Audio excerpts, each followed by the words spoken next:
conflict management to sustainable development, governments worldwide are increasingly recognizing the strategic importance of engaging their diasporas.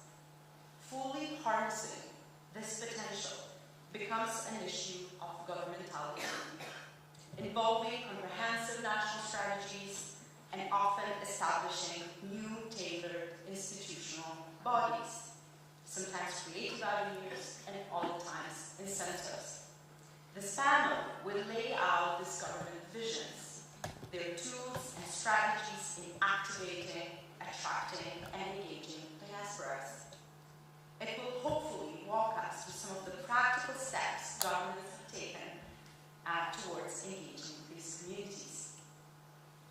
It is a pleasure to be joined today for the opening remarks by Her Excellency Dominika Grybauska-Szwarc, the Deputy Prime Minister and Minister of Foreign Affairs and Diaspora of the Republic of Kosovo. Ms. Grybauska-Szwarc fled political persecution herself and contributed as a member of the diaspora in mobilizing international support for Kosovo during the 1998-1999 war. She also became a key advocate for Kosovo's independence afterwards. A returnee of the Kosovo diaspora, she's now leading the efforts of the government of Kosovo in tapping into the potential of the diaspora worldwide. It is a real pleasure to have you for the opening remarks. Madam Minister, the floor is yours.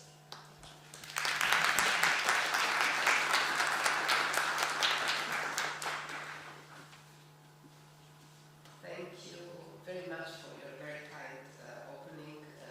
Ladies and gentlemen, dear friends, dear representatives of neighboring countries and above, thank you very much for being here with us and discussing this for a pretty small country in the middle of the Western Balkans so important issue. It's a great pleasure for me to welcome all of you to the Ulpiana Forum, a platform for strengthening the ties between Kosovo and its diaspora. I extend a warm welcome to all of you, leaders of diaspora communities, international representatives, and our valued partners. The Ulpiana Forum is more than just an event. It symbolizes our deep cultural, historical, and developmental connections between Kosovo and its diaspora. The name Ulpiana, rooted in our history, reminds us of the shared heritage we have as a people. This forum serves as a space of collaboration, bringing together all of us to tackle global challenges with a special focus on the vital role of the diaspora in shaping Kosovo's future. Before we proceed, I would like to emphasize the crucial role, and once I need to do that, the crucial role of Deputy Minister of Foreign Affairs and Diaspora, Madam Lisa Gashi. I know she doesn't like it. Making this forum possible. Lisa has been at the forefront of organizing this important event, leading the efforts to bring together so many distinguished guests, experts, and partners. Her dedication and leadership in fostering stronger ties between Kosovo and its diaspora have been instrumental in the success not only of this forum. Through her work, we are able to engage in meaningful dialogue about the future of Kosovo, the role of the diaspora, and the challenges we face together. I also want to recognize today the Citizen Diplomacy Fellows, who have not only been instrumental in moderating but also in preparing this conference.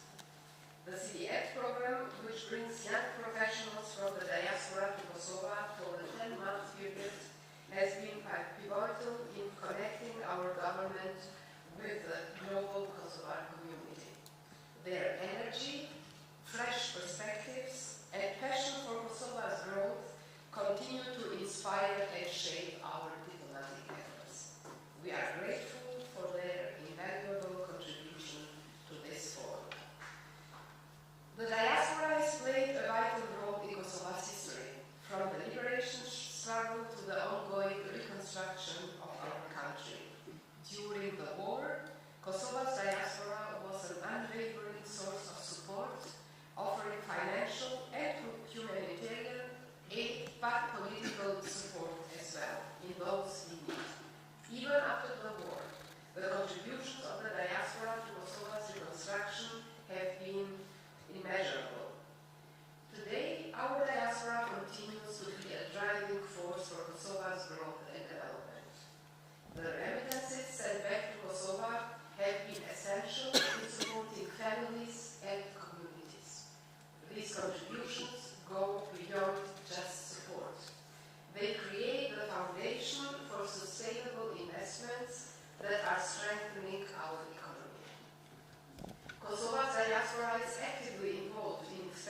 in shaping the global perception of Kosovo and building meaningful international connections.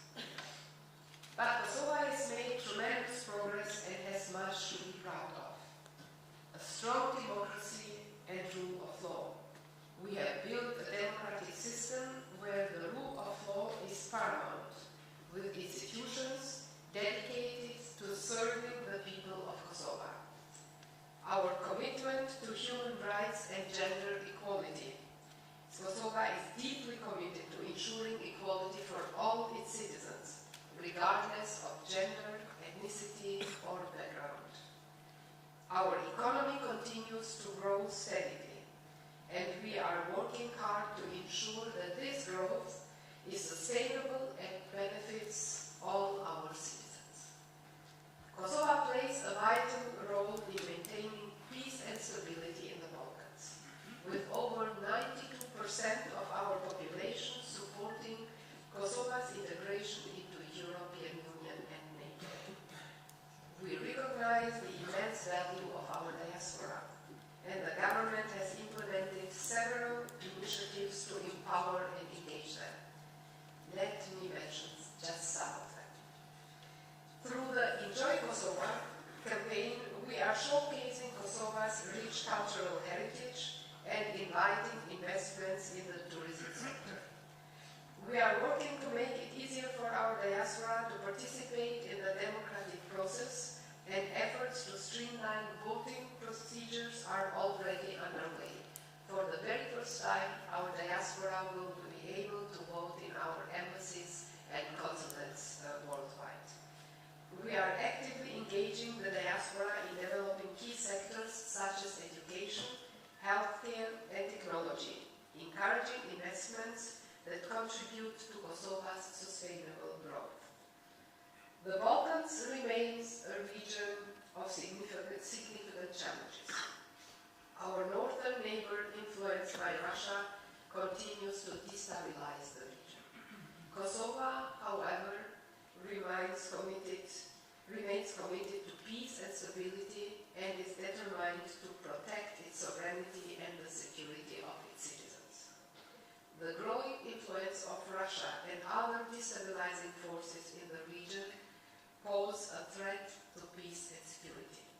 We must face these challenges together with unity and determination. Kosovo is fully committed to the vision of a peaceful, stable, a prosperous country, and we look forward to working with our neighbors and international partners to make that vision a reality. Ladies and gentlemen, as we meet here today, I want to emphasize that Kosovo's progress should be seen beyond the misinformation spread by certain actors. Kosovo is a sovereign nation, and we continue to move forward despite all challenges. I call on our international partners to strengthen their collaboration with Kosovo's diaspora. Together, we can build a shared future based on democratic values, sustainable development, and peace. Kosovo's future and the future of the region depend on our collective efforts. So, thank you all for your present and contribution to the success of this forum. I look forward to our discussions and strengthen partnerships as we move forward together. Thank you.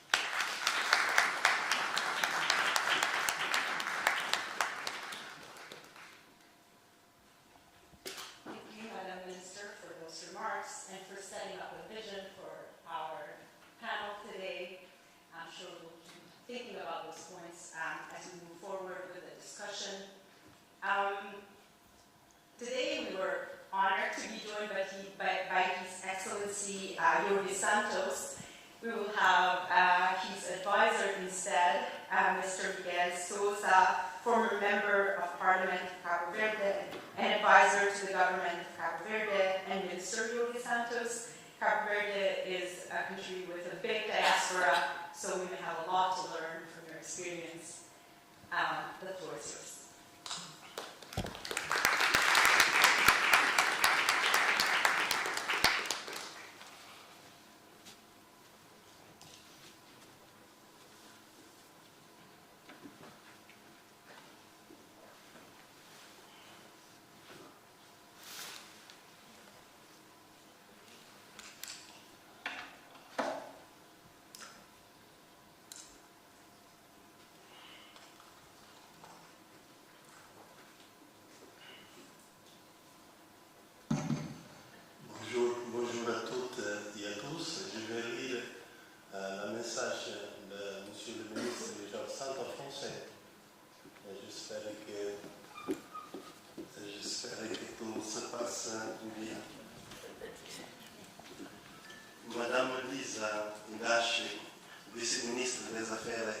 étrangers et de la diaspora de la République du Kosovo. Les haut-parleurs, juste pour la traduction. Ok.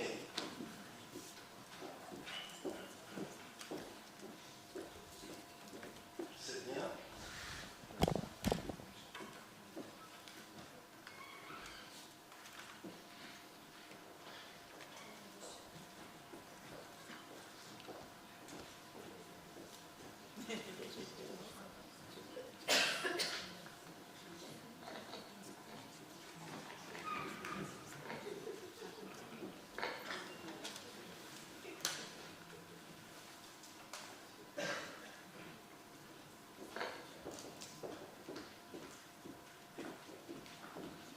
C'est bien.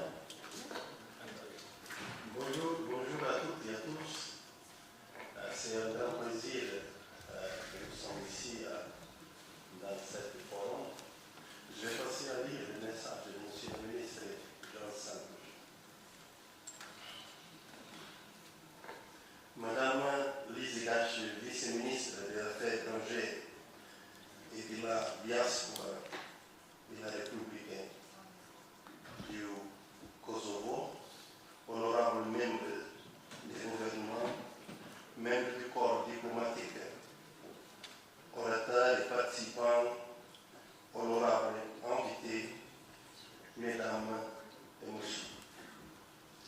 Au nom de son Excellence, le ministre des communautés du Cap-Vert, qui malheureusement, pour des raisons d'agenda politique, n'a pas pu assister à cet événement, je voudrais commencer pour remercier l'honorable invitation qui lui a été adressée à participer à cet important forum qui, à raison de ces sujets pertinents qui seront discutés, offre une occasion unique de réfléchir, de débattre, de trouver des solutions communes à une question aussi cruciale que la migration et la particulière de la diaspora et leur rôle dans le développement durable des pays originaires.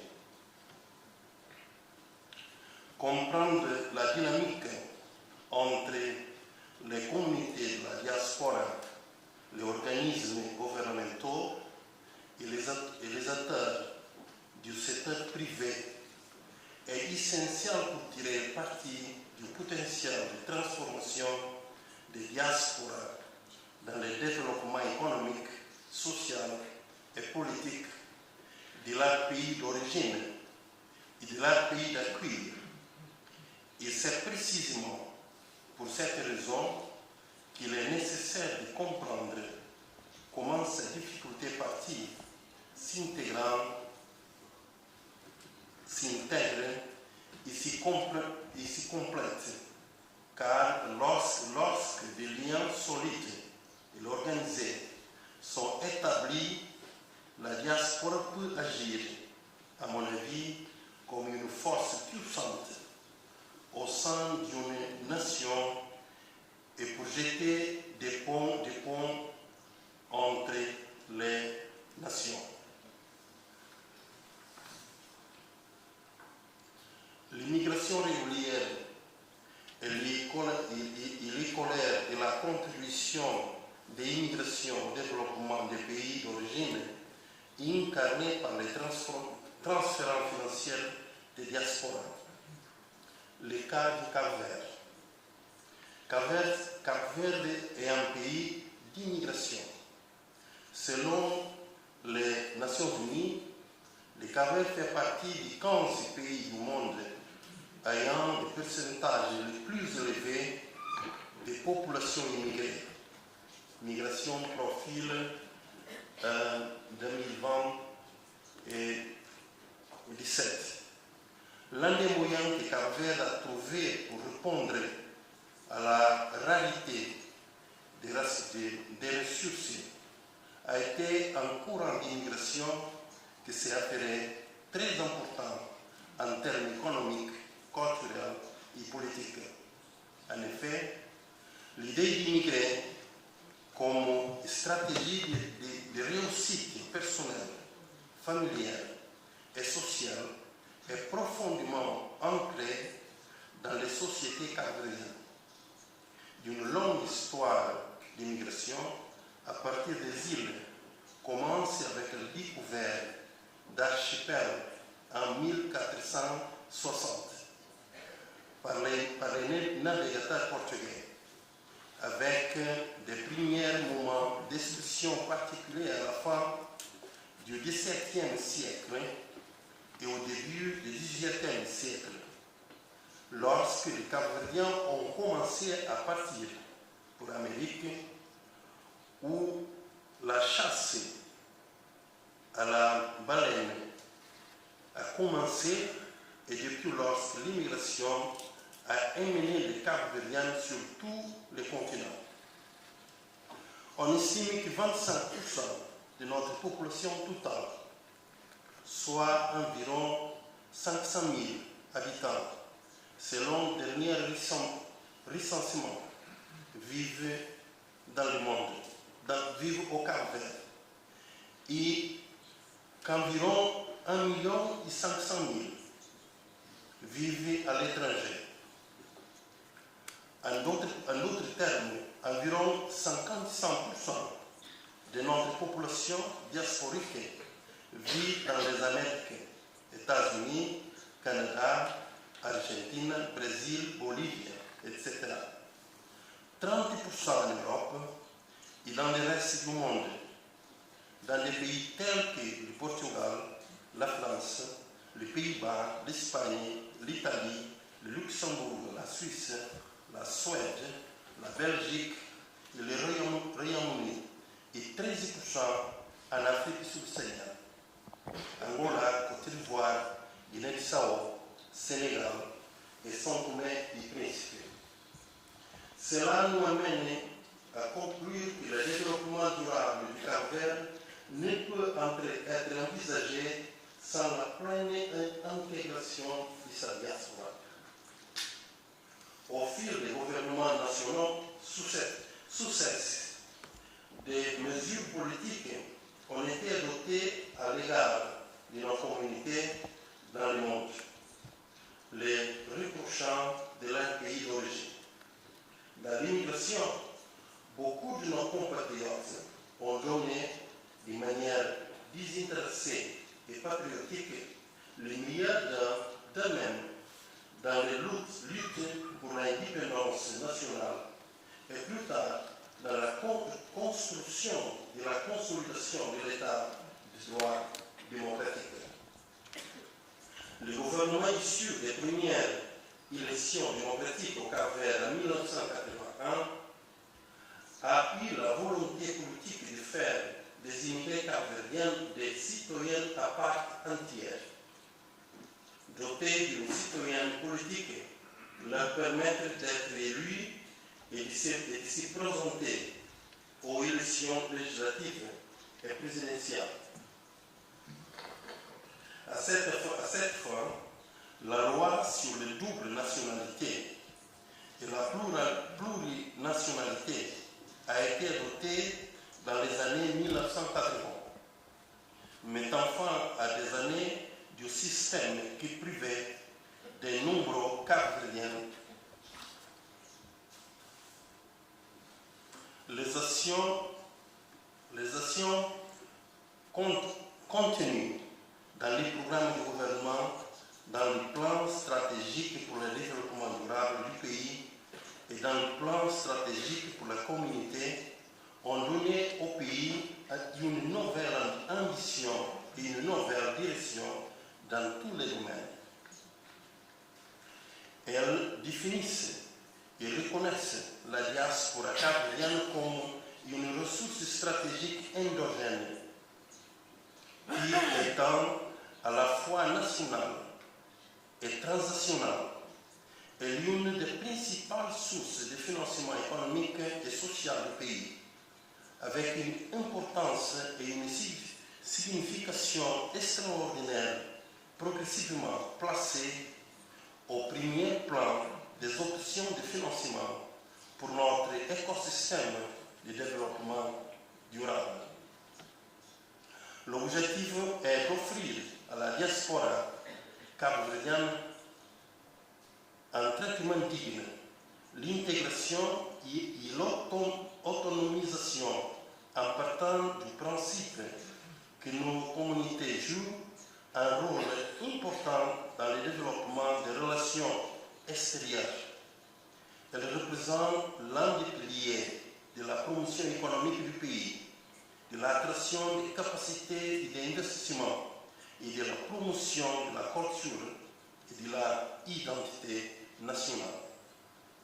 Cette vision nous permet de mettre en œuvre une diplomatie capable de donner de l'importance à la diaspora capverdienne dans les relations bilatérales que nous développons avec les États hôtesses et au niveau multilatéral avec les différentes organisations, y compris les ONG, et la promotion de la coopération décentralisée et du troisième secteur.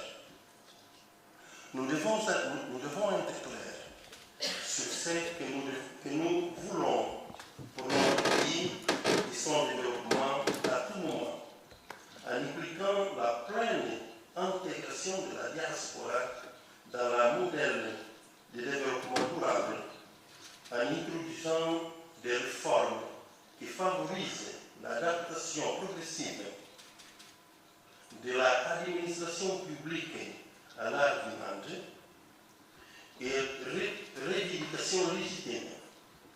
Nous devons également promouvoir le renforcement de la participation de la diaspora à la politique nationale, ainsi que la promotion de la culture de l'identité capverdienne dans les pays d'accueil.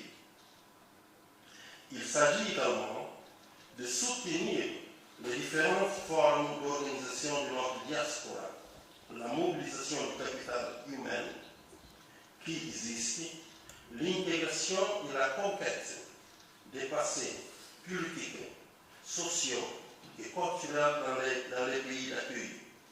Enfin, il s'agit de valoriser les compétences de la diaspora associées à la promotion d'investissements directs des immigrés dans le pays, à la promotion et à leur intégration dans le processus de développement du Cap-Vert et la défense intransigeante d'une intégration réussie dans les pays d'accueil en vue de générer des dividendes migratoires. Actuellement, le gouvernement du Cap-Vert vise à faire de sa diaspora capverdienne l'une des plus grands investisseurs du pays, car il estime qu'il est une partie importante d'un écosystème où il a des décidents pour encourager l'investissement direct dans le pays avec un potentiel pour la recherche et le développement scientifique. À cette fin, le gouvernement a créé une série d'instruments législatifs et d'autres utiles pour garantir l'attraction de ces segments de notre diaspora dans le pays, à savoir les statuts d'investisseurs immigrés qui créent des avantages fiscaux pour attirer l'investissement des immigrés, la délivrance du certificat d'investisseur de la diaspora, le guide d'investisseurs de la diaspora, le nouveau modèle de gestion des petites commandes, les avantages fiscaux pour les immigrés et les documents simplifiés, loi globale sur l'acquisition de la nationalité capverdienne pour les aliens petits enfants, attribués gratuitement de la nationalité capverdienne. Programme national d'investissement pour la diaspora capverdienne, portail consulaire, fournisseur de services numériques pour nos communautés, pour la délivrance des documents vitaux, passeport, notamment passeport, carte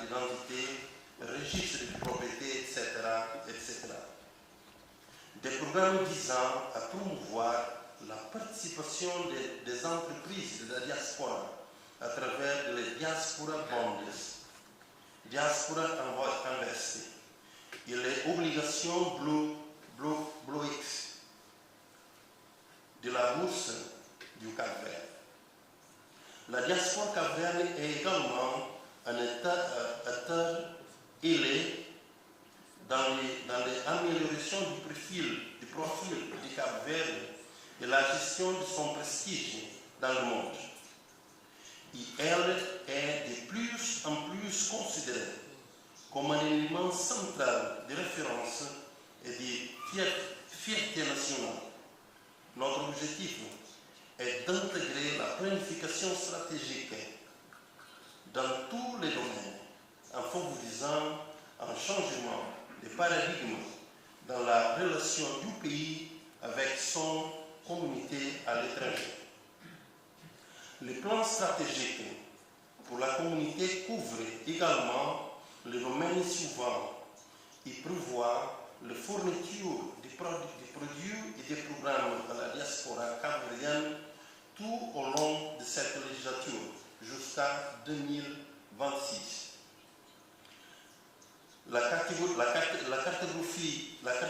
de la diaspora capverdienne dans le but d'identifier et de caractériser les profils socio-économiques des communautés et de promouvoir l'intégration dans le système de statistiques nationales pour la collecte de données sur la base des critères et des paramètres prédéfinis sur la direction de l'INEC, c'est notre Institut national de statistiques.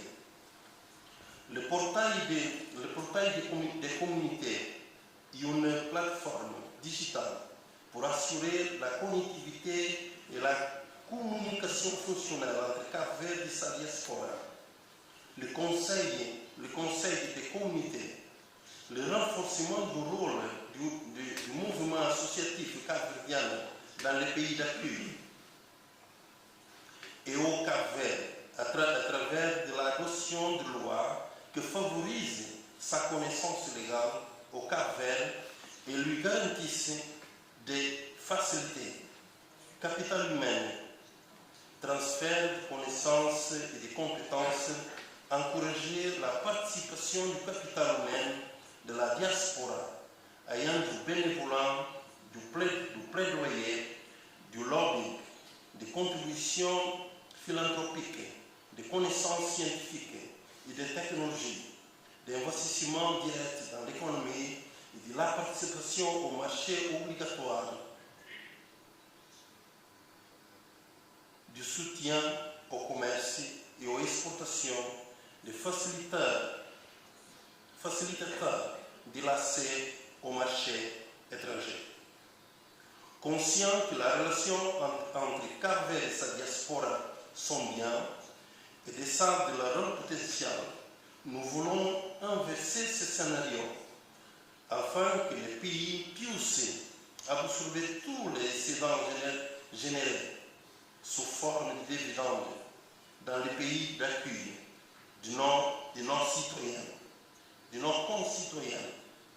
Nous devons considérer ces excédents comme un bien public national et créer des régimes juridiques spécifiques qui augmentent les traits de l'investissement de la diaspora.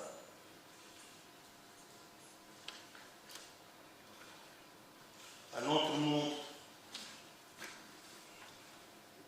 nous devons soutenir ce dont l'intégration dans les pays d'accueil a échoué en raison d'aller de la vie. Cap-Vert et la immigration. La migration.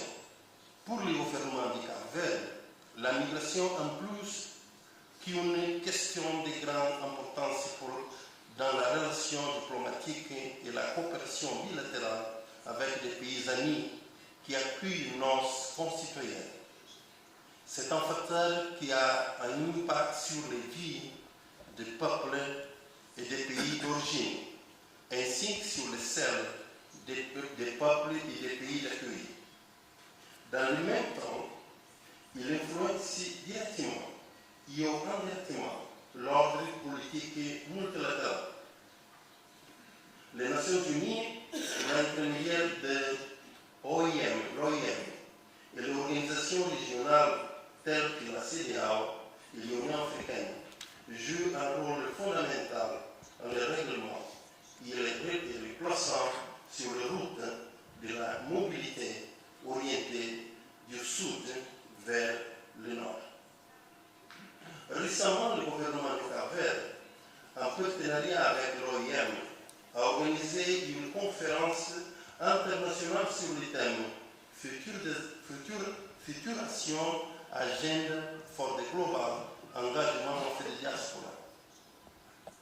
Action complète, solution à impact, au cours de laquelle ils ont débattu des diasporas en tant que véritable catalyseur du développement durable, notamment grâce à leur expérience transnationale unique, leur capacité à encourager l'innovation, à étendre le marché, à promouvoir une croissance économique durable, des facteurs qui ont des partenaires centraux dans les processus de développement mondial et des acteurs indispensables pour relever les défis mondiaux dans des secteurs tels qu'ils soient de santé, d'éducation, la résilience au climat et inclusion sociale. Dans une démarche audacieuse et collaborative, le gouvernement du Cap-Vert, en collaboration avec l'OIM, a inauguré la Global Diaspora Policy Alliance, GDPA, en même temps qu'une recommandation des États signataires de la déclaration de Dublin en avril 2022, lorsque le sommet mondial de diaspora afin de veiller à ce que les potentiels existants dans les diasporas sont maximisés. L'Alliance est structurée de manière à assurer la base fondamentale de la collaboration technique et gouvernementale, un réseau pour maximiser l'engagement de la diaspora. Elle ciblera également des plateformes importantes pour consolider les résultats obtenus dans le cadre de l'objectif 19 des pactes mondiaux pour l'immigration, PMIM.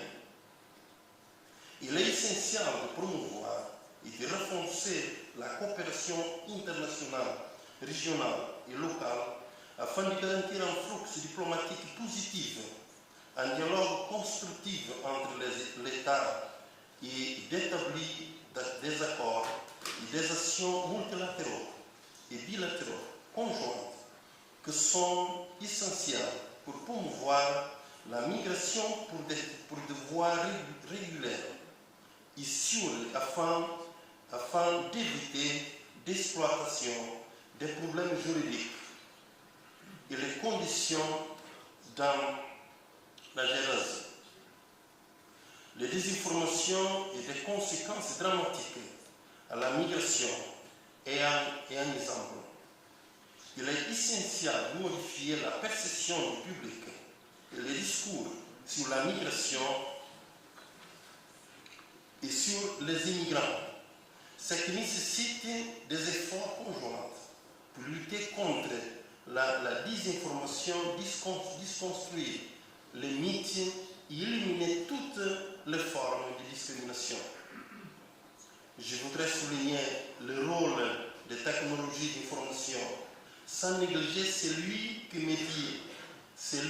médias, partenaires indispensables pour construire un récit positif qui envisage de convertir les attitudes, de combattre le discours anti-migrant, et particulier en provenance d'Afrique, et de corriger un changement de comportement à l'égard des migrations et des réfugiés.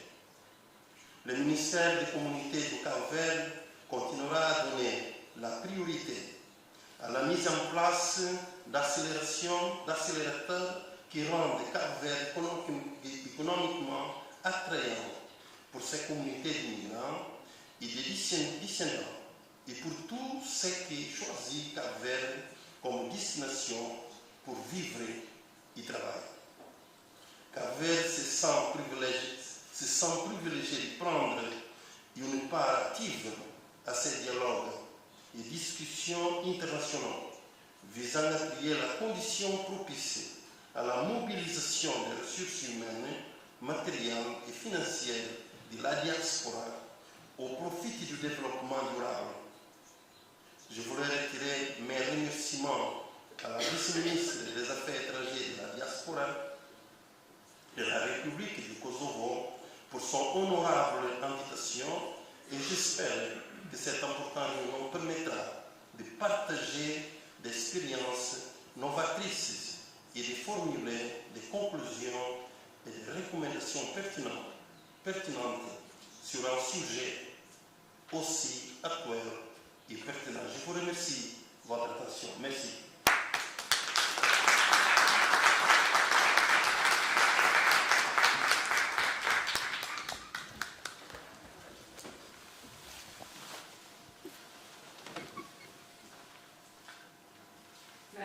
Merci beaucoup à M. Sosa pour ce discours au nom de M. Santos. Also tracked English. One sentence that stood out to me from that speech is that Cape Verde cannot afford to envision its future without its diaspora, and maybe that's the case for other countries with huge diasporas. It seems that Cape Verde has actually reframed its institutional infrastructure to accommodate the diaspora as an integral part of its population. These are great points for our upcoming panel discussion. It's a real pleasure now to invite on stage our four panelists coming primarily from the Balkans. We're going to have a more intimate discussion about the region. I am hoping we will have a bit of time for a Q&A at the end, so everybody gets integrated into these talks. Okay, without further ado, I'm going to invite on stage our host, Mrs. Lisa Gashi. She's the Deputy Minister of Foreign Affairs and Diaspora of the Republic of Kosovo. Mrs. Gashi has been a proponent of diaspora engagement, leading civil society efforts from the well-known organization of Germain and KosovoDiaspora.org, a platform promoting Kosovo statehood. Now, Mrs. Gashi has returned to Kosovo and is fully mobilized on the policymaking side of diaspora engagement.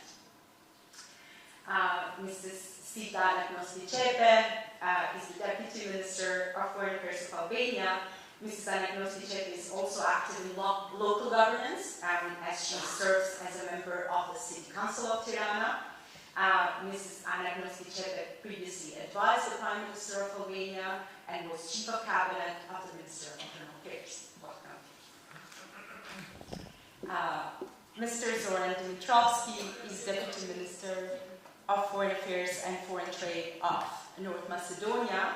A journalist with 35 years of experience, Mr. Dimitrovsky has been editor-in-chief of major Macedonian newspapers and correspondent in Washington, D.C. Mr. Dimitrovsky previously served as Deputy Minister of Local Self-Government and Secretary General of the Democratic Union. Welcome, Mr. Dimitrovsky. Mr. Dario Mandic is currently the Deputy State Secretary at the Central State Office for Croats outside of the Republic of Croatia. Mr. Mandic has spent most of his career in the public sector, focusing on local and regional government, public policy, and youth program organizations. He served as Chief of Sector for Implementation and Supervision of Programs and Projects at the State Office for Croats outside of Croatia, and at the same office now he is a Deputy State Secretary. Welcome everyone, and thank you for joining us on stage. I'm going to move as well.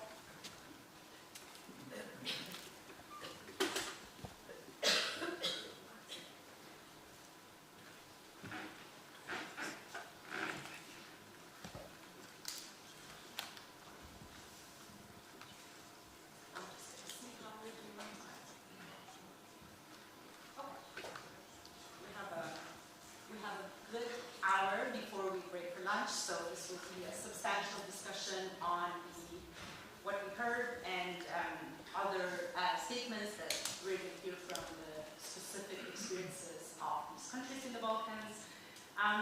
To kickstart our discussion, I would invite panelists for a first round of sharing their country's experiences in developing strategies, maybe your visions for the diaspora engagement, maybe some success stories. The floor is yours to structure that intro as well as you want.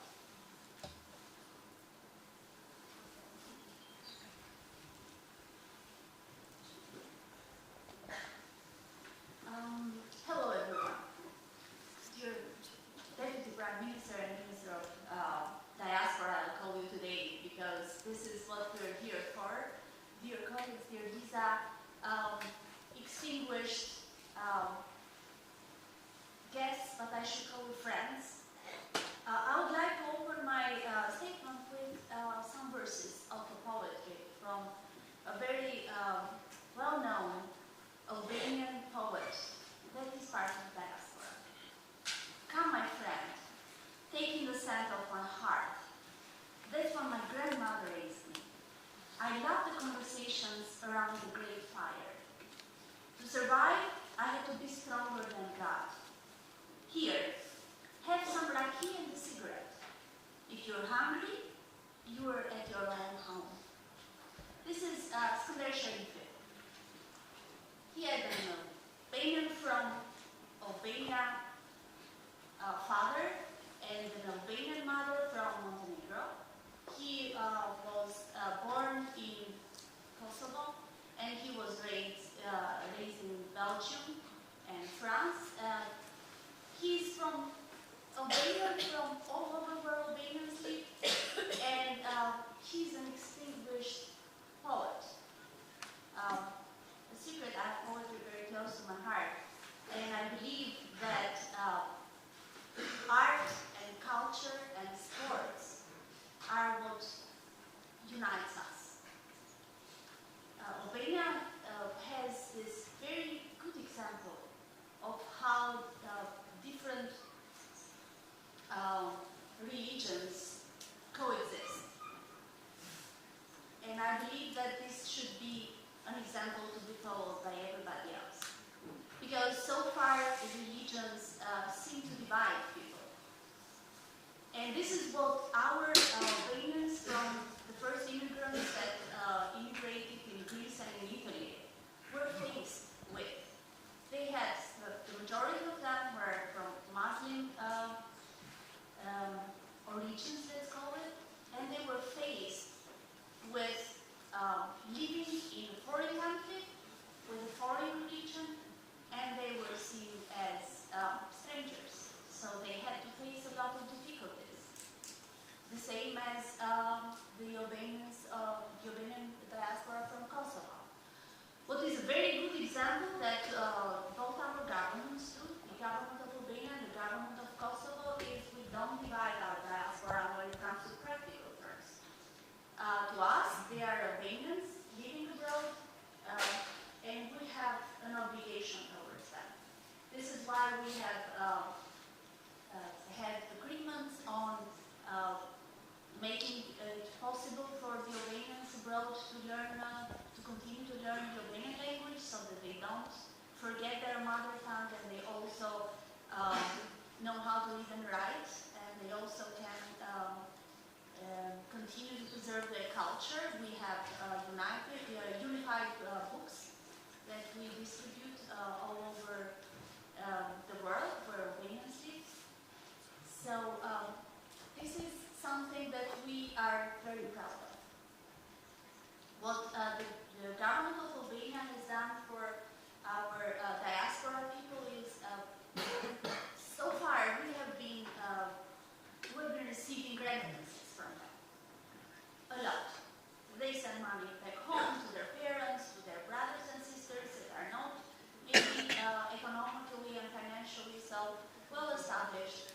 Now it's time for us to not ask anymore for remittances.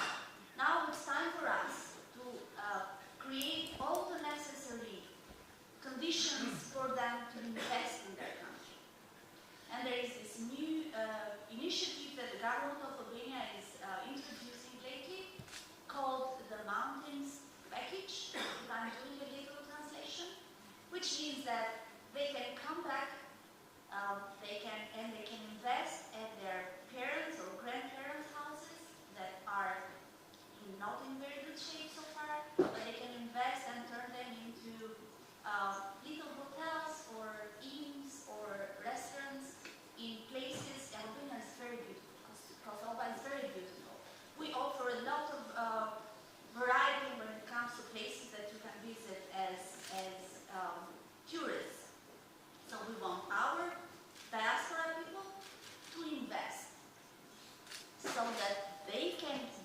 money from their homeland through tourism.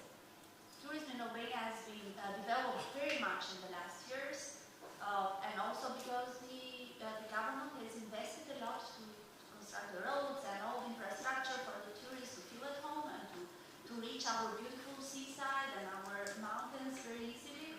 So now we want to give the possibility to diaspora people to invest. And we also are working very hard on having a register of Albanians from diaspora that are specialized in different areas. So a register of doctors, a register of lawyers, scientists, and so on. So that we can make possible for them to be used by us. I'm using this positively, to be used by us, because we don't, if we're asking for expertise, for foreign expertise, why not use the expertise from our own people? As I said a bit yesterday during the dinner,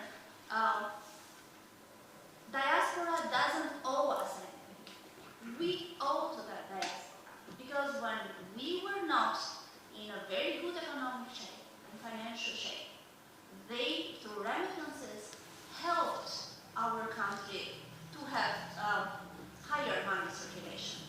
Okay, they helped their parents and so on, but they helped the country also. So now it's time for us to pay them back, to make possible for them to feel at home when they come in Albania. Also something very important is, now there are no borders anymore. They don't need to physically come back in the country. They can be a part of the country and a part of decision making without, living the life that they can already create abroad. Now, for the first time, Albania has made it possible for diaspora to vote. It will be in the elections in the 11th of May next year. We are working very hard into making it possible for their votes to be, very secure and as it should be in accordance with the legislation. But also something very important that we have done. We have made many agreements with states where Albanians live in relation to the social security, so that they can, when they retire, or when Albanians retire, the years that they have worked in Albania are recognized, let's say, in Italy, and vice versa, so that they don't get a full pension. They should not be punished for having moved for a better life in another country. There are also other initiatives that we have made that are at a smaller scale. But I want to make sure that, that even if we are not making the maximum as what we wish to do for our diaspora, we are working every day to make possible that what we have envisioned and what we have promised and what they have asked to be done by the government will be done. I mean, give us time, because we are not very, strong government in terms of financially speaking, but we have a very strong will to do it and to achieve it.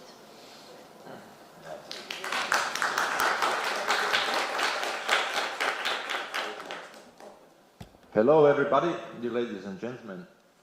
I welcome you in front of our State Office for Croats Abroad. I'm coming from Zagreb. My English is not so good, so I will be speaking in Croatian. I hope you will understand it. Would you? We will wait a few seconds for translation. I think it's channel 4. Channel 3. Okay, channel 3 then.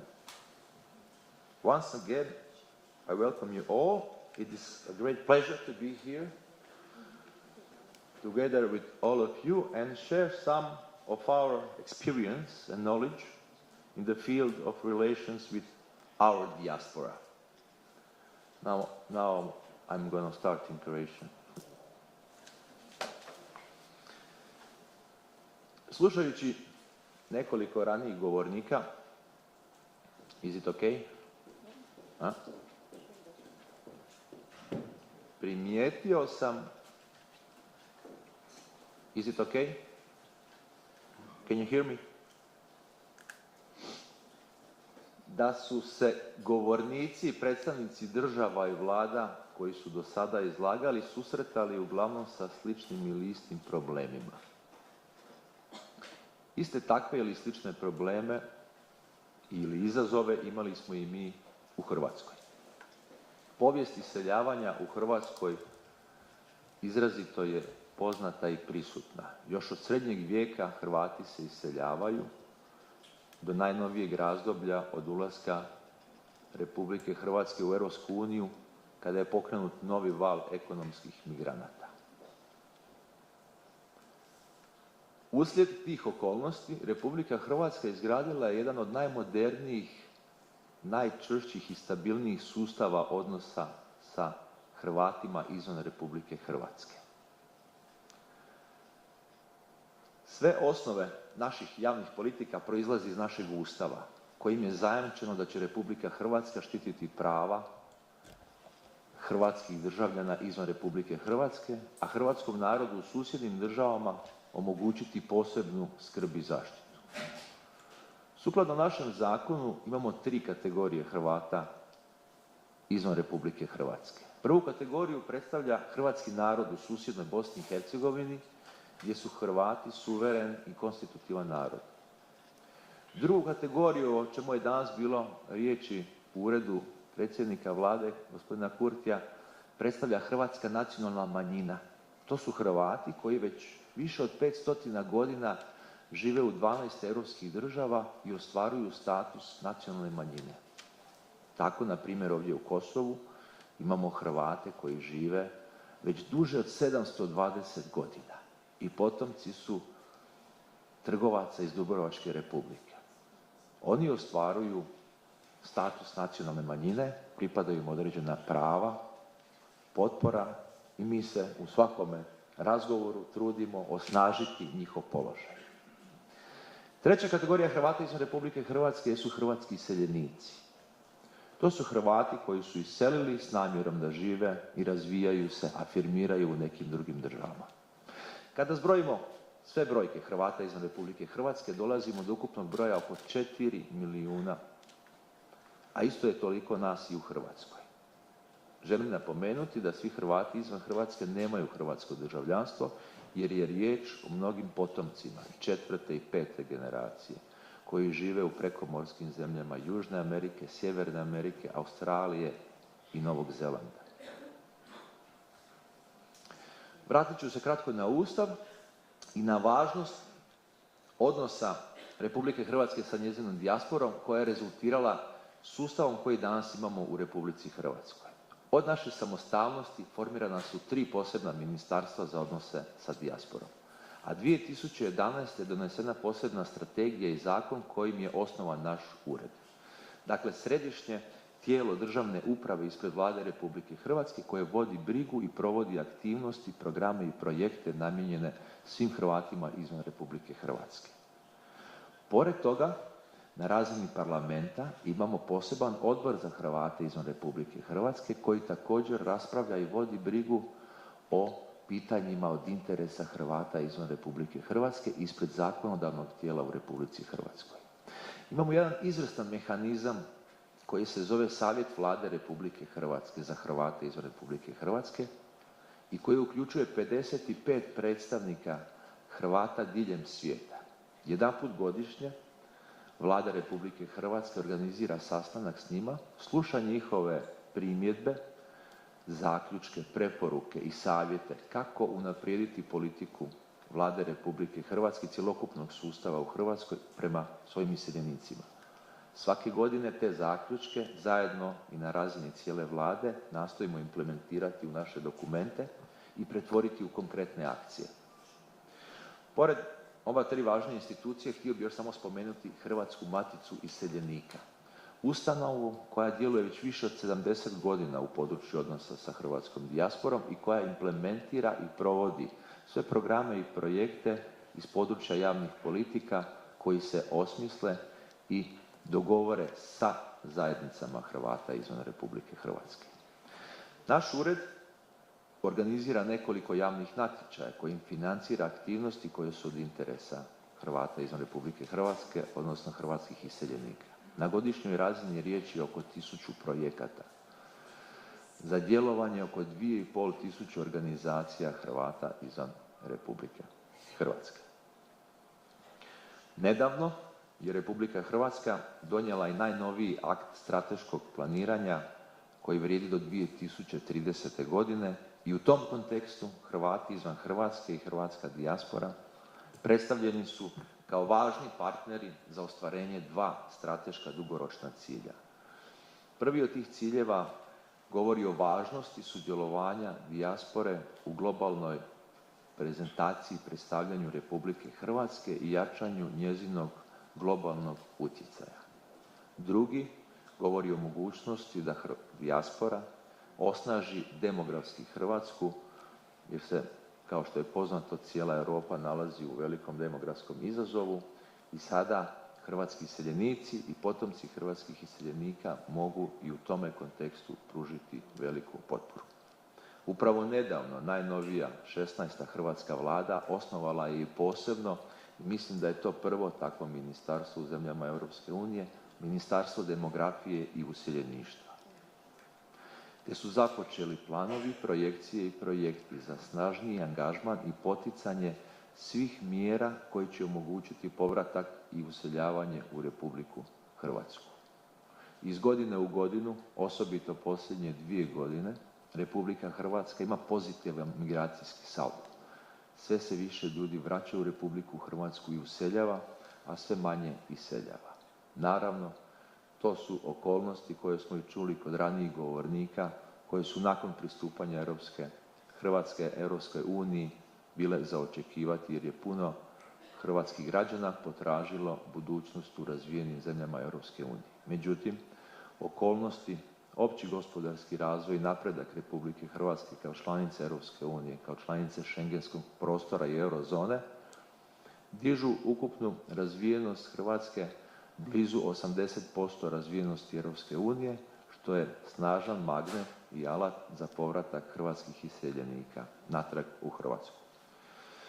Ja ću na ovome stati i možda u drugome krugu dotaknuti se još nekih tema ili odgovoriti na neka pitanja.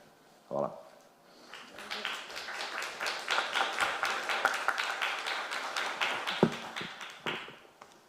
Thank you so much, Dario. It's good to be here. Thank you so much, Sashenka, for bringing us together.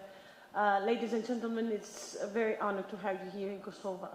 I think there's been a lot of talk about Kosovo's model.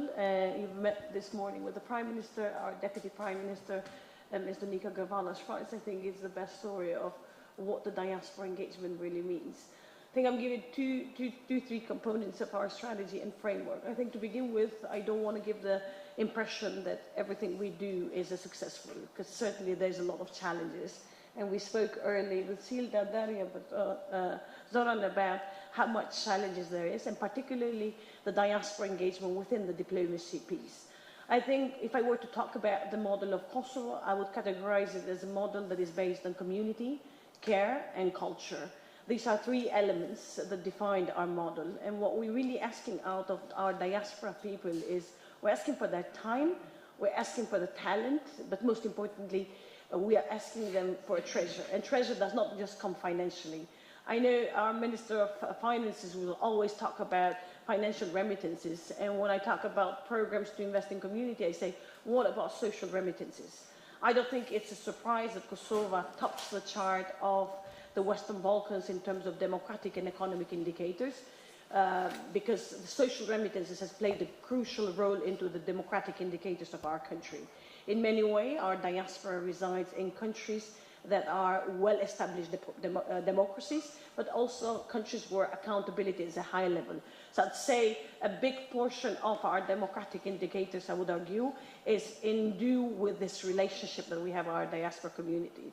Every other family in Kosovo has members of their family and close relatives living abroad. But what we're trying to do is beyond the family ties and beyond our diaspora buying apartments in Pristina and other parts of Kosovo, is to really connect with Kosovo in terms of professional engagement. While I understand that diaspora communities are tied to their families, are tied to ethnic groups, religious groups, different lines, and we've been hearing back and forth about different components of what keeps communities together. I mean, when I segment deeper into our community abroad, I would say that even within regions, you realize the people that live in the neighborhood of Cologne are mainly from Mitrovica. When you go down to Geneva, there's people from Gilan. So it's even, they go closer as they dive into these new homes or the country of residence. As much as we talk about the origin piece, I think a piece of conversation that governments need to address along the way, and we begin to work a bit, particularly with Albanian lessons abroad, alongside with the government of Albania, is to talk to counterparts about the importance of young generations learning their mother tongue. Because in order to be an integrated global citizen, it's so important, and studies have shown that mother tongue is so crucial in terms of identity. This living in between has its share opportunities, but along with it, it has a lot of challenges. So while we talk about the successful diaspora piece, for us it's also very important to talk about the vulnerable part of our communities. The diaspora communities who have a very hard time integrating into new societies, the extremes that come in within those societies, the migration narrative that is very toxic out there, and how do we be able to provide role models. I mean, I often argue that perhaps in the next decade, in Switzerland alone, Kosovars will at least have one of the ministers out of 7 that Switzerland has, because in many ways, a Swiss football team, it's a pride of the Western Balkans migration background.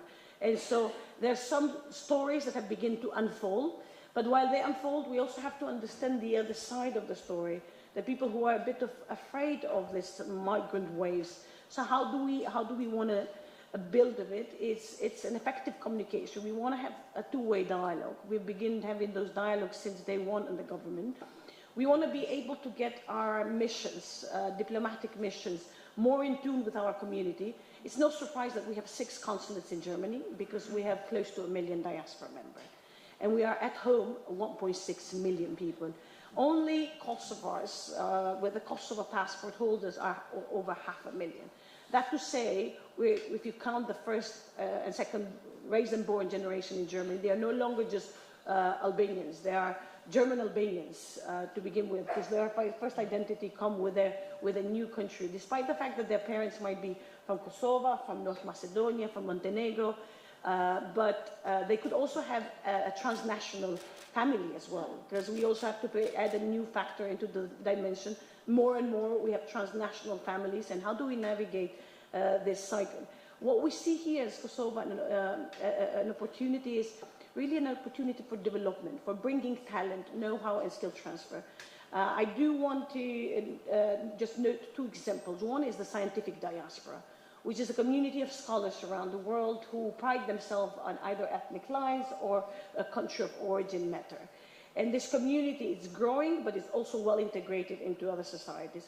So for us as Kosovo, we see an opportunity to open up our university higher education system. Kosovo has 27 universities, public and private. We do not have enough students for the universities we have. And so what we need to do is be able to build and open our universities for more foreign students, but also for more diaspora involvement. And what that means is that we see an opportunity. There is this program in Europe called Horizon 2030, which has close to 95 billion for grabs in terms of research funding. But in order to access research, our countries, particularly in the Western Balkans, don't always have the capacities on the ground to be lead in terms of big proposals, in terms of the university and research development piece. So where we see an opportunity is to build this vehicle with diaspora scholars to be able to integrate them. But to do this, we also have to address the cornerstone piece, which is our the discussion that we've had between sort of if some of the best and the brightest leave, what does it say for people who stay back? And so for me, I think it's very important that we also balance the act of the people that are within home. And what that means is that just because you're from diaspora doesn't mean you're extra special. The people at home are also doing a fantastic work. And so how do we balance this combination? I've seen within firsthand at the Ministry of Foreign Affairs and Diaspora, but also along the line ministries, a bit the tensions between the newcomers and the current employees. The employees that have been there since day one. I've also seen the tension from people who come in from a private sector into the public sector, and the people who have been in the public sector for a long time. This tension will always exist there. And what we need to do, I guess, is build a bit more of a system of patience within the public sector sphere. If we want to change the public sector within, while the diaspora people could come with a lot of energy and enthusiasm, the truth of the matter, like my Armenian counterpart says here, that sometimes we have to tell the diaspora energetic folks to say, hold on, let's get you to, in order to deliver on the projects, you also have to get acquainted with the newcomers that you're in. So what that's to say is that this struggle will continue. We will be building up, but this is also, in a way, for many countries, some sort of diaspora business seems to be a fireworks. Initiatives launched here and there, but the sustainability of it depends on the troopers on the ground. And for us, the focus on the future will be on building capacities within. We've been very lucky to work with our Irish friends for the past 2 years to build some cornerstone capacity building programs that not just allow Ulpiana to build up, but we also have launched through our diplomatic academy a diaspora diplomacy school that aims to bring diplomats from around the world in terms of programming, from how do you utilize diaspora capital in economic sector and social sector, but also how do you share policies. The truth is that this is a non-competitive sector. We're not competing like in other sectors of our areas. So in this non-competitive sector, a lot of what we do that might fit for you could be easily jumped into what our good friend Kinsley Aiken would say, an organization called CASE, which stands for You Copy and Steal Everything That Works. Now in this area, that's the basis of this framework for us here, is to really be able to share with one another the programs that we have, what has been successful. I mean, there's some programs that are very much similar, like you have the Birthright Israel, and then you have Rebirth Albania, you have Original in Kosovo. So there's programs that have basically a similar structure, but a different rebranding. The Citizen Diplomacy Fellowship that we begin can easily be extended to other countries. And there is a framework behind it that could easily be extended without starting from scratch. But then there's other vehicles, like we talk about diaspora bonds, how central bank can issue diaspora bonds, which we do it here in Kosovo. We talked this morning about sovereign fund and how we sort of build up the framework, and we're hoping to get the sovereign fund functioning once we have a constitutional court decision on it about the investment piece. But we also just recently launched something called Diaspora Window Opportunity, which basically the government has provided funding to guarantee loans for diaspora people. What happened that if you live in another country and you want to reconnect with your country of origin, you have a land, you have houses, beautiful houses. Our diaspora has built more houses than I've seen it anywhere else. But the truth is they don't spend a lot of time on these houses. And so the question is, how do we build a bit of framework so they can cherish more that heritage they built in, that hard work and labor that was put into those houses to become a living ones throughout time. So in this aspect, we build this investment opportunity window to give diaspora a credit loan guarantee. Because if you don't have a credit loan here, it's very hard to take a loan out. But now up to 3 million, if you want to bring your business here, the government actually guarantees 80% of the loan through this Kosovo efficiency fund. So there's multiple areas where we can work, but I think we have to always be cautious that the people that are within the country and the employees within public administration should not be undermined because of the diaspora newcomers. And that to say, sometimes the people within administration don't always trust the diaspora factor right away. I know from our embassies and consulates sometimes, people get caught up with only the whiny ones. Some of the members of the society that tend to be much more front about the criticism for the embassies and consulates, what works and what doesn't. But I often tell to our diplomats that while the noisy ones are important in terms of addressing their needs and requests, we have to also be able to find the quiet ones. The quiet ones are also some movers and shakers that not necessarily get the space. So the challenge for us as government is like how we move forward while we're minding for, while we're building a network, we also need to structure the level of how we engage. And I will leave with the final part about, I think a lot of scholars have been coming across the diaspora piece as a structure ultimately of universities from US. So you have the alumni, your diaspora is your alumni. Some are engaged at a certain level, some others are less engaged, but then you have also an elitist club that only gets engaged if the highest of the level of a government invites them. So it's depending on who you're targeting, what masses, and what you're trying to bring back to them. So in this aspect for us, it's time, talent, and treasure, but we're looking more for time and talent because this place has a lot of treasure in terms of finances, but we need the knowledge to be able to unlock the process. I'll leave it to you here. Thank you.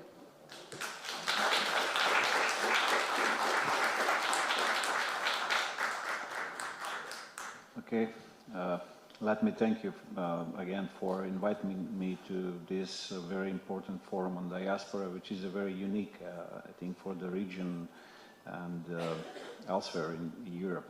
This question has not been discussed much on forums, and it's a very good opportunity to be here actually and listen to the discussions and really to the new ideas how to deal with the issue of diaspora, which is striking all of the Western Balkan countries, but also the other countries in the world as we see today.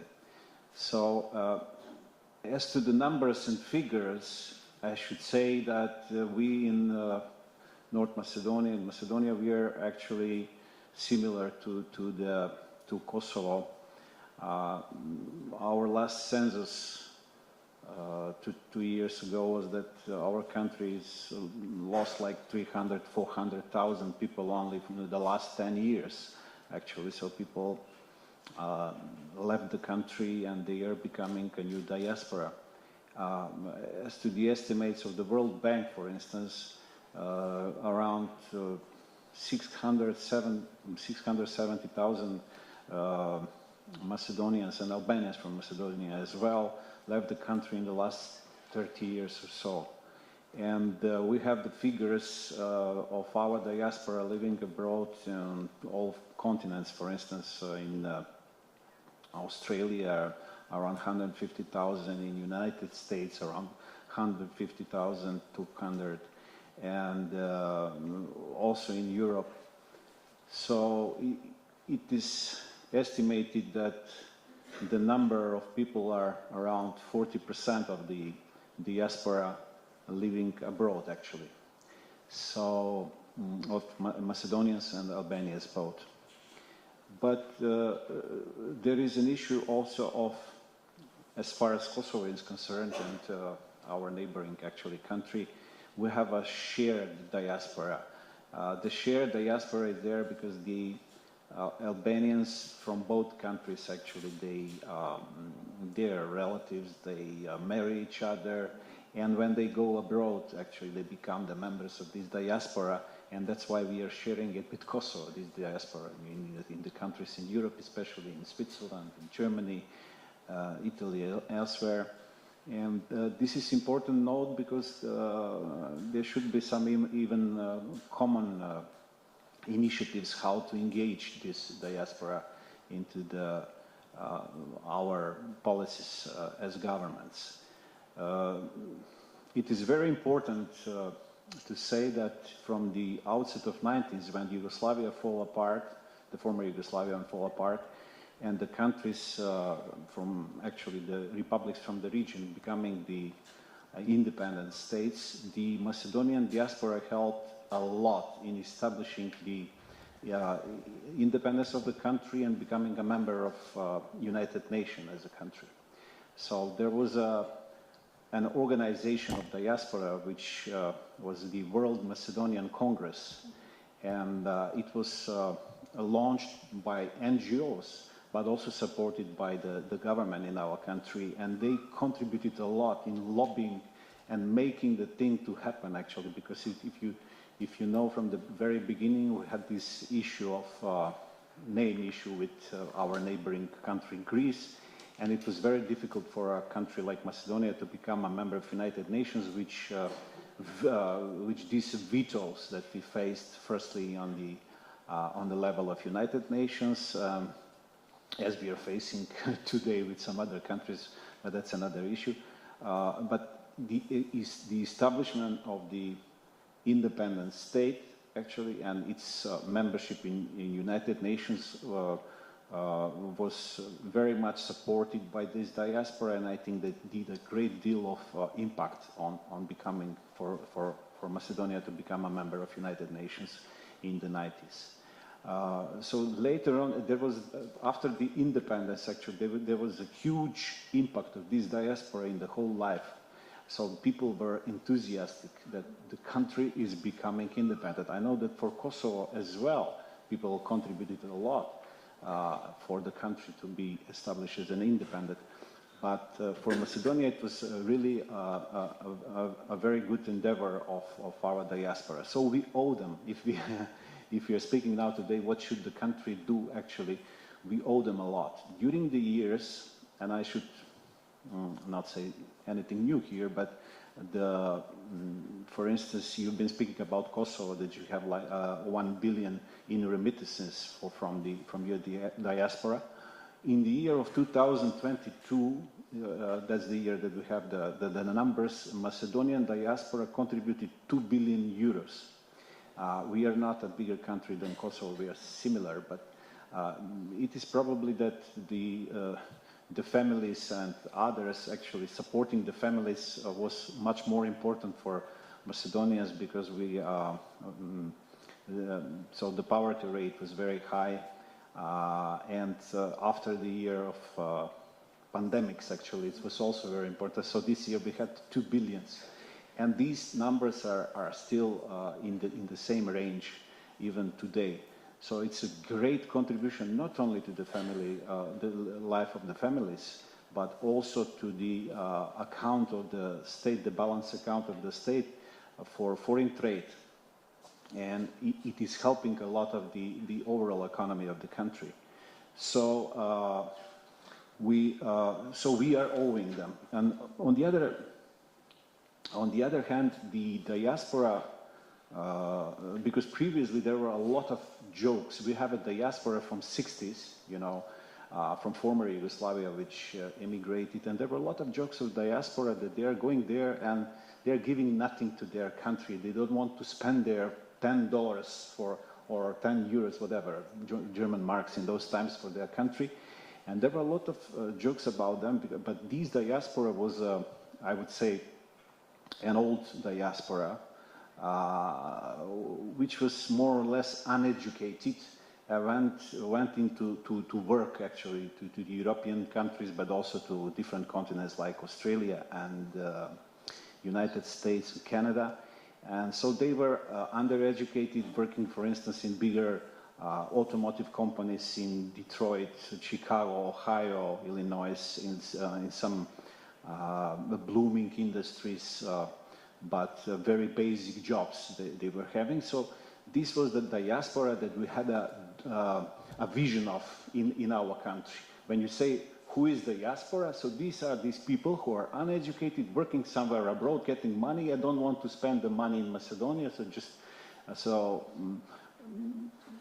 this image of diaspora was very hurtful, because they didn't deserve that, because their sons and daughters later on went to the universities in the United States and in other European countries and elsewhere in the world, in Australia, and they became, so this actually second and third generation as well, very much integrated into the societies in the West, but also interested about what is going on in their homeland. And after the Macedonia became an independent country, so the whole actually after we became member of United Nations, so then the problem actually emerged with our development, economic development in that sense, and the problems that we had with our neighboring countries for becoming a member of European Union, as we are having today with our neighboring country, Bulgaria. So many people during these years, 15, 16 years of starting actually, of becoming a candidate for European Union, cease to believe that one day we will become a member of European Union. And people, the new diaspora actually emerged. Many people decided to leave the country because they don't see the future in the sense that the Western Balkan countries will become members of European Union as soon as possible, which is only a rhetoric from Brussels, and they are leaving into the countries of European Union. During my term, last 4 or 5 months as a Deputy Minister of Foreign Affairs and Foreign Trade, I visited several countries and also met with our diaspora. We have, for instance, only in Slovenia, which is a European Union member country and former Republic of former Yugoslavia, so there are 400 medical doctor specialists from Macedonia. Can you imagine that? So Macedonia and Slovenia are almost the same size of a country, like more or less 2 million, 1.8 million. 400 doctor specialists, medical doctors from Macedonia went there. Of course, the languages are very similar, so they easily learned this language. But also in Macedonian schools, for instance, in Macedonian medical schools and also universities, the German language is the second which is taught there, because many students see their future in Germany. In order to work in Germany, you need to know the German language, of course. So it is an issue that is very, how to say, worrying. So, because in the countries in the world you have this mobility of the brains, which is a good thing. You need to have mobility of brains, but we still face the brain drain. And there was a last survey last couple of months ago which showed that 500 PhD actually young PhD carriers in Macedonia left the country in the last several years. This is a huge number. These people are, if you hold them PhD from different kind of sciences actually are recognized on Western universities, and they're working there. They're contributing to this academic in this academic world, but we are losing them in Macedonia. The problem was the same as you mentioned in Kosovo, that in your universities, the professors in the universities, they don't want to allow the youngsters to become to get into their positions. They were not giving them to become assistants. So the university always speaks about its autonomy, and then you don't have, as a government or as a politics, you cannot meddle with them, mix with them. But the problem is that they are keeping their positions, and you cannot do anything about that. And there is still that the universities getting actually lower and lower on the world lists of ranking of universities. So it is the, and also this survey showed that around 2,000 to 3,000 highly educated people each and every month leave Macedonia, which is really a terrible number. And so we hope as a government that we can stop this big brain drain. But first of all, what is needed for all of the Western Balkans, we need a clear policy from European Union that they should focus on. They are rhetorically focusing now on Western Balkans and telling us that we have we have an opportunity, a window of opportunity to become members of the European Union in the next 4 years, but people are not willing to believe in it. So, as far as our policies of the government are concerned, we did have a strategy previously, last 4 years, how to approach the diaspora, and important matters in this strategy were, for instance, the first one is a political, which is whether they should have a sort of political representative in our political life. And in the year of 2011, we adopted a law that the representatives of the diaspora should be in the parliament, so become members of the parliament, as some of the European countries have done. We had 3 representatives of the diaspora in three continents, actually, the European, Australian, and America. But then it turned out that they are elected only by 500 to 600 people in each and every country, in each and every continent.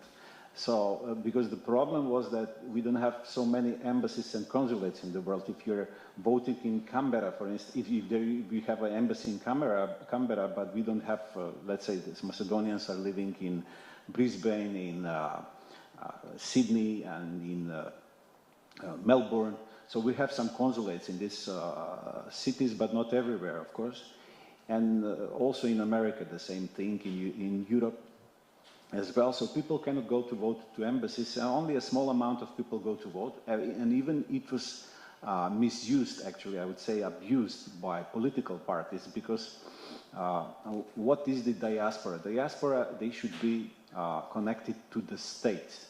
They should be connected, of course, to their fellow citizens, also ethnicity, religion plays in this matter as well, but they should be somehow connected to the state. If they're connected to political parties, then you have a division of diaspora. And it's very difficult for them actually to be divided by political parties who are coming not from their new homeland, but from their older homeland, and they don't agree with this kind of approach, and that's why they are not going to. They were not voting actually. So then we dismiss this this kind of approach to political representativeness of the diaspora. There is still the possibility, but there is a threshold now. There should be at least 5,000 voters in order for a parliamentarian from diaspora to be elected in Macedonian parliament. And there are also some issues of social and economic matter, these pillars in the strategy. We are not doing as well as Kosovo is doing in attracting investments from the diaspora. Of course, they build their houses in Macedonia, they are spending this money, coming each and every year for holidays, giving these remittances, but previously we had also one of the, as a government now actually we are having this focus on attracting foreign investment, and the previous government didn't focus very much on foreign investment, but but 10 years ago actually there was a policy adopted that foreign investors and also Macedonians and Albanians living abroad from Macedonia should have some benefits if they invest in the country. And there was some arrangement within the law about that. Because we are not a member of European Union, we can still afford to have these free industrial zones. And as a government now, we are planning to launch a new package of benefits for foreign investors, and also the members of diaspora should have this kind of benefits if they invest not only in free industrial zones but also in other sectors of the economy. I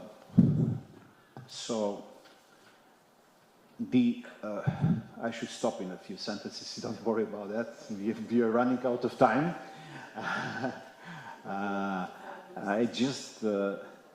Yeah, I just wanted to tell you how the new diaspora, actually I visited Malta a few days ago. I was on the Ministerial Council on OSCE, and we are having there a new diaspora, which is there 10, 15 years ago, started to go to work in Malta. And you see people there who are also well-educated, but young people, and working different kinds of jobs. And we have like from the population of 400,000 people in Malta, there are around 4,000 to 5,000 Macedonians living already in Malta, which is 1% of the population.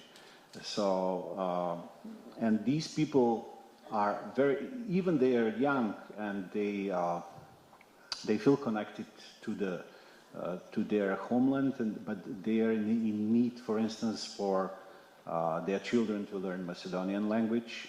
So as a country, we have to somehow reshape our policies in order to help them to keep their cultural ties and to fund their schooling in Macedonian language, to fund their cultural ties with the country. And we are hoping that as a government we'll be doing this in the future. Thank you. Amazing.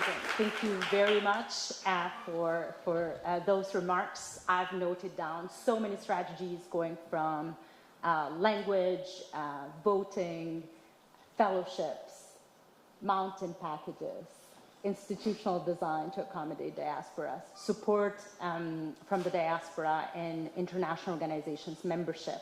It's a plethora of strategies. I wonder if you were inspired by your neighbor countries to borrow any of those strategies. I'll open the floor in a minute, but I'm going to take one more question from the audience. I see you. You can address to whoever you want, and then the guests can choose to answer or not. Thank you so much, Ashenka. Thank you so much for your most insightful comments, for imparting all these. Thank you for.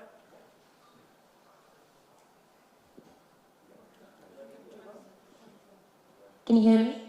Thank you so much. I'm Andrea Lucia Martinescu, part of the Romanian diaspora, but I consider myself British as well, having lived there for 17 years. Thank you so much for imparting all these insightful strategies. They should become models of practice. I would go towards a slightly more uncomfortable question, since you're decision makers, policy makers. How do you ensure the institutional continuity for the diaspora platforms you are proposing? Thank you so much. On the long term, I mean, beyond the electoral cycles, beyond the mandate, how do you ensure that these become a national project uptake, that they cannot be reversed, they cannot be capitalized in a destabilizing manner, as we've seen in many other cases? Thank you so much. We have 7 minutes left. Can I try? In Croatian, of course. We had also that similar problems in Croatia. I will continue in Croatian. Iznimno važno pitanje i dobro ste pogodili bit, jer i meni se čini da je važnost kontinuiteta provedbe politika naznaka da možete s nekim kreirati i povjerenje. Ukoliko dolazi do promjena politika svake 4 izborne godine, niste na dobrome putu. U tom kontekstu mislim da je važno i u domicilnim državama koje razvijaju politike za angažman dijaspore stvoriti pozitivno okruženje, govoriti, educirati i obrazovati lokalne građane o važnostima, o doprinosima i značaju dijaspore. Naravno, potrebno je i političke zrelosti i vizije da bi se kroz neke važne državne dokumente stvorio konsenzus koji bi omogućio provedbu tih politika. Mi u našem uredu u Republici Hrvatskoj sada kroz kontinuitet od 2012. uistinu možemo vidjeti rezultate tog kontinuiteta. Ranije je to bilo puno kraće, nedjelotvornije i neučinkovitije. započne jedan program, završi se. Ali istina je, naći ćemo se u puno slijepih ulica, pogriješit ćemo.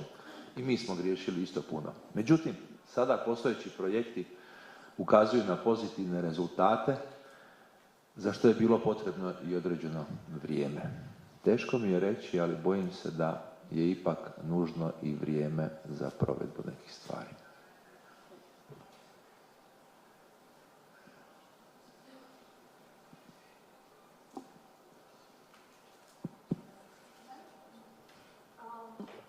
I will answer your question with two sentences.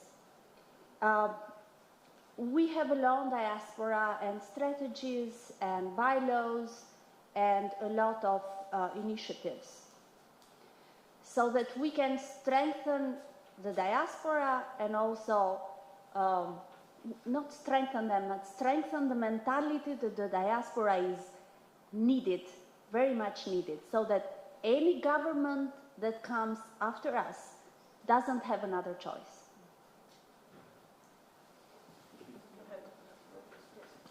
Just one sentence, because I took the most of the time.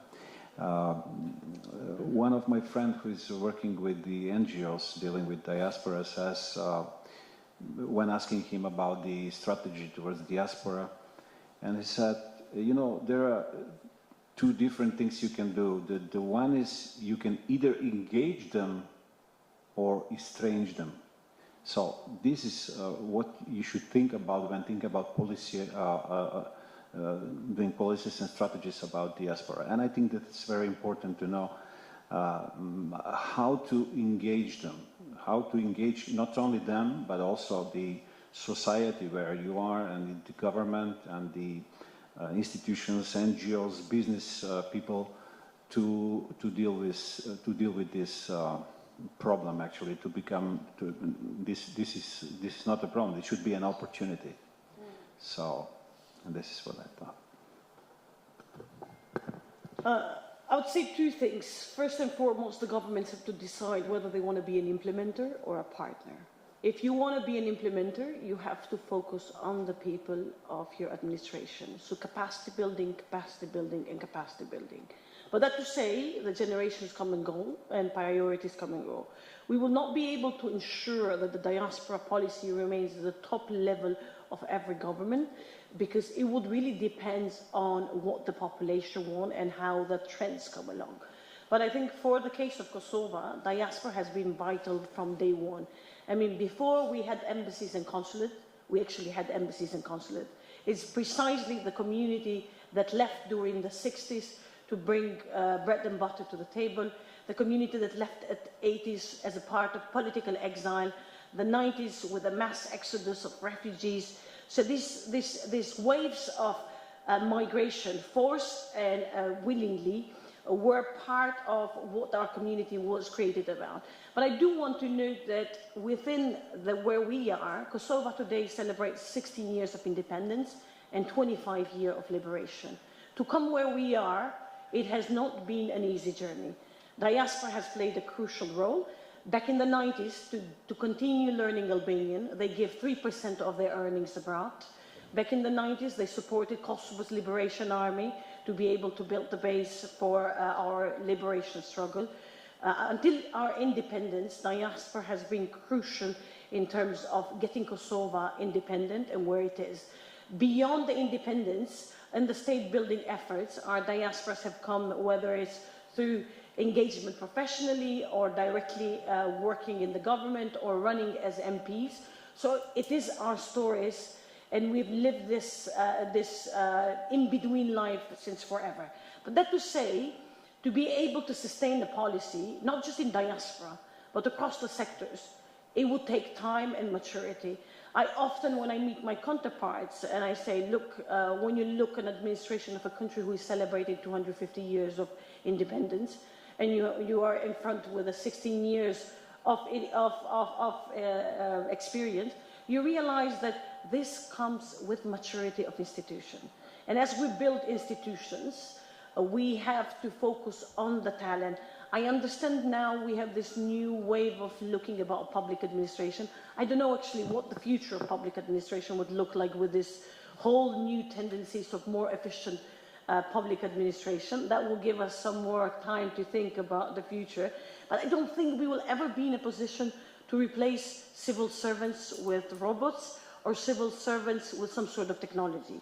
So talent in the public administration will remain crucial, and talent to be able to sustain needs more sense of community, needs more care, but most importantly needs continuous capacity building, because as the world is shaping, we have to be able to equip our civil servants with much more capacity to be able to navigate a very turbulent world. I mean, there's a lot that gets thrown at them without really having the time to digest. And I realize from a policy-making perspective, for me it's much easier to bring the political vision to the table and to share. But I've come to see that it's not so easy to get everybody on the wagon, because people see it from a political eye. They say, okay, you're a member of a political party, appointed on this position, and all you care is to continue getting the diaspora vote. No, I think diaspora is important to connect to the country of origin. For me, wherever people live abroad, the importance is that they are connected first and foremost to Kosovo. It is very important in today's world to be politically engaged, whether you're to the right, to the left, to the middle. That's part of your identity. We all bring different shapes and different identities and layers within who we are. But what's crucial is that we build tools for people to connect. But most importantly, we bring other parts of the sector. For us, the strategy has been always a partnership strategy. Our Enjoy Kosovo is a vehicle for civil society organizations in Kosovo to not just receive funding. We have given a 1.5 million euro funding to organizations, whether in Kosovo or abroad, but the money that is being given is not to remove them just from the donor cloud. It's actually to give them a space to begin to realize that for them and for their organization to continue to work beyond the donor cycles, there is a huge appetite out there of people who are actually looking for services. They're looking for different kinds of services, whether it be building summer or winter camps for their kids, so when they come back to Kosovo, they don't just have their parents take care of their children, or when they, or to get them engaged more with the language part, they get to meet young people. So there's a lot of room for civil society to be creative and to see the diaspora people as customers, not just as the citizens of Kosovo who live abroad, but as a potential customers for their organizations to continue to benefit. The other part is, in terms of advocacy piece, we need to continue to have those voices about diasporas that are citizens of one country. While a lot of Kosovars live abroad, they don't have the citizenship of these countries. They might never get the citizenship of these countries. And it is our duty as a government to deliver for the people who live no matter where they are. It is part of who they are. If they are Kosovo passport holders, it is the sole responsibility of government to provide not just for the people at home, but for the people abroad. And lastly, I think we do need to use these informational channels more and to be able to build and more on uniting messages. But you also have to realize, and we will be having tomorrow a session about facts and figures, but also looking at the disinformation campaign. A lot of what diaspora consume is also through digital lens. Not all of them get to be as mobile as some of our diaspora communities. The ones that live in Australia perhaps come once a year. But the ones that live in Germany and Switzerland, sometimes they come over for a weekend, because to do dental care in Kosovo is 10 times cheaper than Switzerland. So for them, the reality in Kosovo is much closer. But the ones that are further from the location, the reality gets to be presented only on a digital lens. And sometimes with this, the world of way too much information to digest, there could be a big misinformation that could be misused in some aspect. But it's hard to tell. Just with any other policy, I say a crucial part is building knowledge and being able to challenge this in between from a perspective that it is our duty to deliver, but it's also our sole duty to listen, because often we are on a ranting mood about what we are proud of, but very little in terms of listening to the vulnerable ones. Very few governments want to listen to the vulnerable population.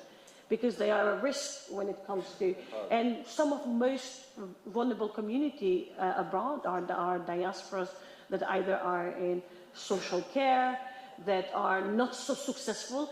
They don't dare to return back at the home country, because if you're back, I remember, I mean, I went abroad as a student, and when I came back to my town in Gilan, which is one of the largest cities in Kosovo, people were like, oh, but no one employed you in America, and so you're back?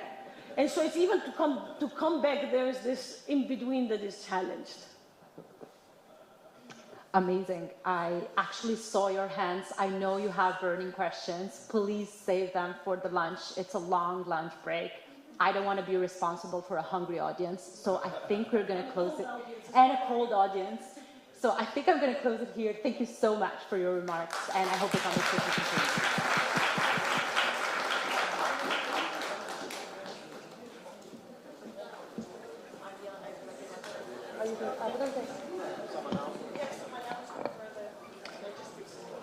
As for the logistics for lunch, we're going to me and Zara and Sadiku. It's 3 minutes from here. We'll all walk together so you won't get lost.